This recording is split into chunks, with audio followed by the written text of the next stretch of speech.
You onboard a new client, they've got budget, and you're ready to spend.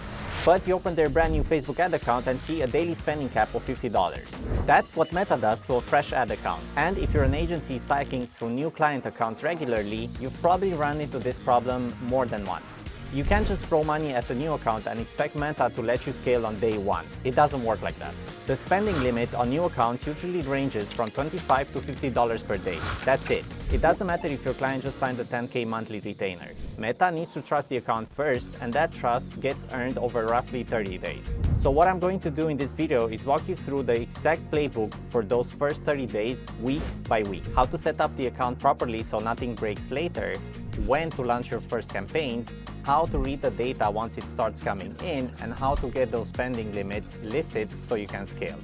If you're running an agency and you onboard new clients often, this is the process you should have locked in. Let's get into it. The first thing you need is the Meta Business Portfolio. This is the parent container that holds your ad accounts, pages, pixels, and theme access. If you've been in this space for a while, you might still call it Business Manager. Meta renamed it in 2024, but it's the same thing. Head to business.facebook.com and create one. When you set up the ad account, you'll choose the time zone and the currency. Pay attention here because the two settings are permanent. You pick the wrong currency and you create a whole new account. Add a payment method right away. Meta won't let you run anything without one, and payment history is one of the trust signals Meta uses to increase your spending limits later. You'll also see a billing threshold, which is the amount Meta charges you before resetting your balance. It starts low and increases as you spend reliably. Now, team permissions.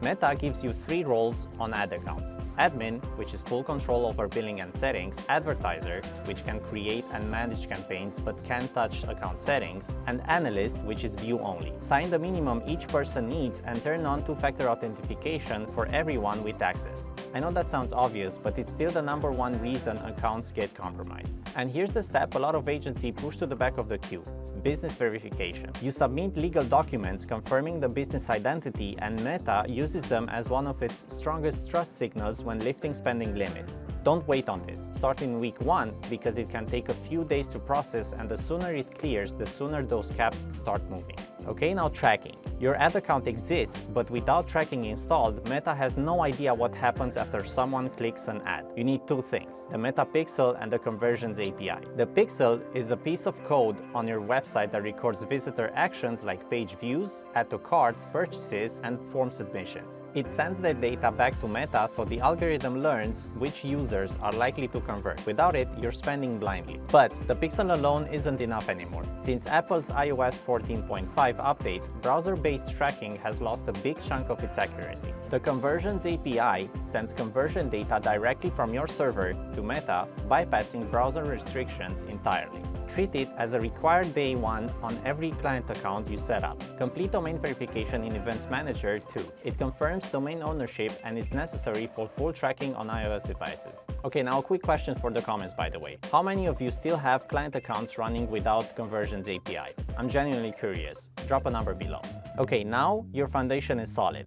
Let's spend some money. Every Facebook campaign has 3 layers: the campaign level, where you pick your objective; the ad set level, where you control who sees your ads, the schedule, and the budget; and the ad level, where the actual creative lives: the image or video, headline, and copy. For your first campaigns on a fresh account, you've got 3 objectives that cover most scenarios. Traffic pushes people to a URL, leads collect contact info through forms, and sales, which used to be called conversions, optimizes for purchase or high-value actions. If your Pixel or Conversion API are set up correctly, sales campaigns can start learning from conversions data immediately. Turn on campaign budget optimization to let Meta distribute budget across ad sets based on performance. Okay, and now we can move on to targeting. On a fresh account, you have 0 historical data. You can't build custom audiences from website visitors or lookalikes from past converters because they aren't any yet. Start with broad targeting or Advantage Plus Audience, which is Meta's AI-driven targeting.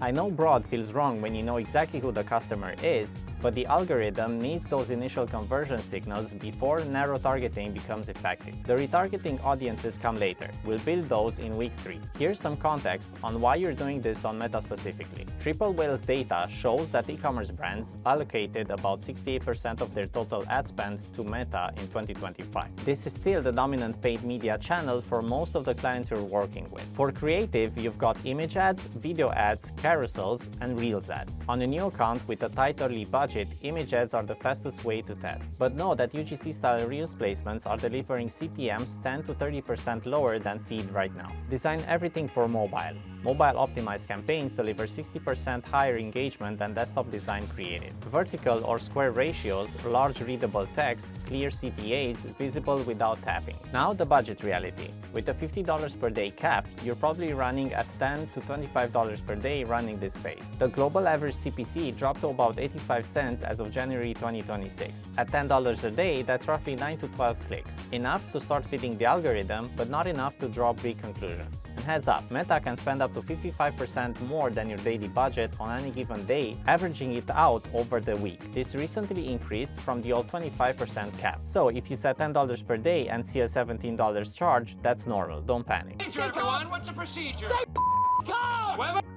Your campaigns now have a week of data. Time to make decisions. Open Ads Manager and focus on 3 things. CTR, which tells you if your creative is interesting enough that people actually click it. The median CTR across Facebook ads is 2.19% according to Triple Whale's 2025 benchmarks. And if you're way below that, your creative or your work targeting needs work. CPA, or cost per action, measures how much you pay for conversions. The median CPA sits at $38, though it varies widely by industry. Lead campaigns average about $27 per lead, while purchase campaigns usually range from $35 to $55. And lastly, ROAS. The median across all Facebook advertisers is 1.93%. If your campaigns are near or above that number after 2 weeks on a new account, you're in a healthy spot. If you're well below, look at which ad sets are dragging the average down before you cut everything. Here's the framework I'd use for deciding what stays and what goes. If an ad set has spent at least twice your target CPA without a single conversion, turn it off. If it's converting at or below your target CPA, keep it running and look at increasing its budget. And if it's something in between, give it another 48 hours before you decide. One thing that's hard for many agency teams to do is resist the urge to make changes too fast. Every time you edit an ad set, you risk resetting Meta's learning phase. Each ad set needs about 50 conversions events per week to full optimize, and constant tweaking works against that. Patience actually matters more than volume at this stage. This is also the week to build your first custom audiences. Go to the Audiences section and create audiences from website visitors over the last 30 days, people who viewed product pages, and people who added to cart but didn't buy. These retargeting audiences will become your highest performing ad sets, and once you hit 100 conversions, you can build lookalike audiences from actual buyers, giving Meta a clear signal of who to find more of.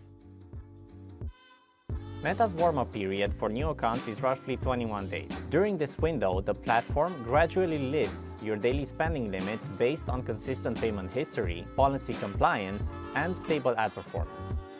If you started at $50 per day, you might be looking at $150 or more by now. Check your current limit under Account Overview in Ads Manager. If your business has been verified and your billing threshold has increased at least once, these are signals that the warm-up is going well. For scaling budgets, the practitioner consensus is to increase by 20 to 30% every 48 hours. Bigger jumps can re-trigger the learning phase, which spikes costs and destabilizes performance. And this is where the conversation shifts from account setup to creative strategy. Because at this point, the ads you launched 2 weeks ago are probably showing early fatigue, rising CPMs, declining CTR, flat conversion rates. The fix is testing completely different concepts: new hooks, new formats, and new angles. Think of it this way: your creative is what scales. Meta's algorithm already does a solid job of finding the right people when it has the data. What it needs from you is fresh creative to test against. Advertisers using dynamic creative optimization have seen up to an 80% lower CPC than single creative ad sets. And if you're running e-commerce accounts, Advantage Plus shopping campaigns are worth testing now. They use Meta's machine learning to handle placements, audiences, and creative combos across the full catalog. The habit that separates agencies whose accounts plateau from those whose accounts grow is a weekly creative testing loop. Introduce 3 to 5 new ad concepts every week, retire the ones that aren't working, and keep the pipeline moving. That rhythm is what compounds over time.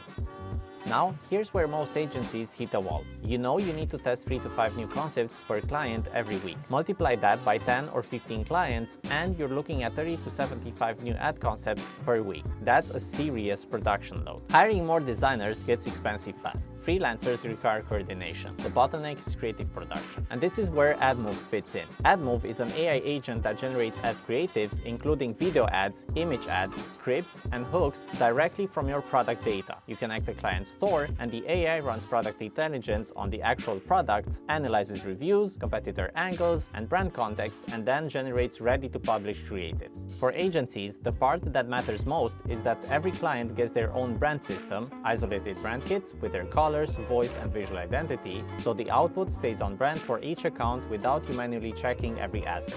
You can run creative production across all of your client accounts from one place. The workflow is straightforward. You pick a product, review the AI-generated briefs, select the ones you like, and generate the final ads. You can edit the video ads in AdMove's built-in editor, swap out scenes, change avatars, and adjust the scripts. And when they're ready, you can publish them directly to Meta from the platform. If you're testing 3 to 5 concepts per client per week, AdMove makes that realistic without growing your creative team proportionally. It's what keeps the weekly testing loop running when you've got more accounts than designers.